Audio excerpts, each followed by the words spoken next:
ರಾಜ್ಯ ಸರ್ಕಾರದ ಮಹತ್ವ ಯೋಜನೆಗಳೆಂದರೆ ಅದು ಗ್ಯಾರಂಟಿ. ಈ ಬಾರಿಯ ಬಜೆಟ್ನಲ್ಲಿಯೂ ಕೂಡ ಈ ಪಂಚ ಗ್ಯಾರಂಟಿಗಳಿಗೆ ಹೆಚ್ಚಿನ ಒತ್ತು ನೀಡಲಾಗಿದೆ.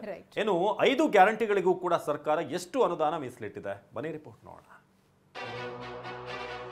ಗ್ಯಾರಂಟಿಗೆ 51,000 ಕೋಟಿ ಅನುದಾನ.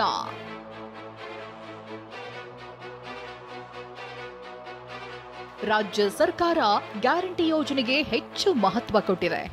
ಜನಕಲ್ಯಾಣದ ಯೋಜನೆಗಾಗಿ ಈ ಬಾರಿ ಬರೋಬ್ಬರಿ 51,034 ಕೋಟಿ ಅನುದಾನ ನೀಡಿದೆ.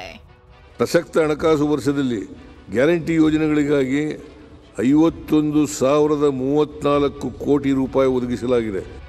ಇನ್ನು ಗೃಹಲಕ್ಷ್ಮಿ ಯೋಜನೆಯಡಿ 1.22 ಕೋಟಿ ಯಜಮಾನಿಯರಿಗೆ ಪ್ರತಿ ತಿಂಗಳು 2,000 ರೂಪಾಯಿ ಒದಗಿಸಲಾಗುತ್ತಿದೆ.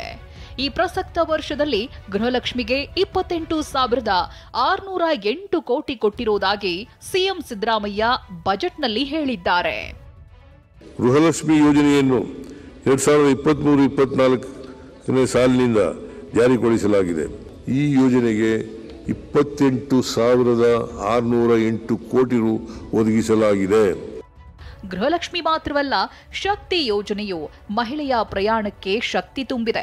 ಶಕ್ತಿ ಯೋಜನೆಯಡಿ ಈ ವರ್ಷದವರೆಗೆ 226.53 ಕೋಟಿ ಬಾರಿ ಮಹಿಳಾ ಪ್ರಯಾಣಿಕರು ಪ್ರಯಾಣಿಸಿದ್ದಾರೆ. ಈ ಯೋಜನೆಗೆ ಕಳೆದ ಬಾರಿ 5,015 ಕೋಟಿ ವೆಚ್ಚ ಭರಿಸಲಾಗಿತ್ತು. ಈ ವರ್ಷ 5,300 ಕೋಟಿ ಒದಗಿಸಲಾಗಿದೆ. ನಮ್ಮ ಸರ್ಕಾರವು ಜಾರಿಗೊಳಿಸಿದ ಗೃಹ ಜ್ಯೋತಿ ಯೋಜನೆಯಡಿ 1,62,00,000 ಗ್ರಾಹಕರು ನೋಂದಾಯಿಸಿರುತ್ತಾರೆ. ಈ ಯೋಜನೆಗೆ 10,100 ಕೋಟಿ ರೂಪಾಯಿ ಒದಗಿಸಲಾಗುವುದು.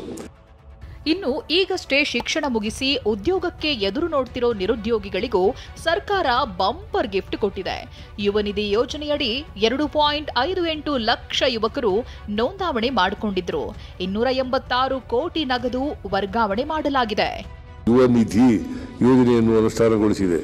ಈಗಾಗಲೇ ಸುಮಾರು 2.58 ಲಕ್ಷ ಯುವಕರು ಈ ಯೋಜನೆಯಡಿ ನೋಂದಾಯಿಸಿಕೊಂಡಿದ್ದು 286 ಕೋಟಿ ರು ನೇರ ನಗದು ವರ್ಗಾವಣೆ ಮಾಡಲಾಗಿದೆ.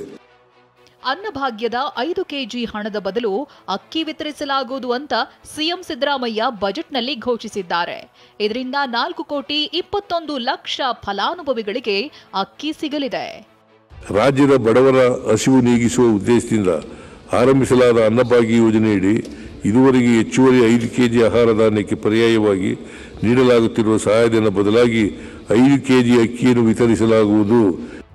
ಒಟ್ನಲ್ಲಿ ಸರ್ಕಾರ 4,09,000 ಕೋಟಿ ಬಜೆಟ್ ಮಂಡನೆ ಮಾಡಿದೆ.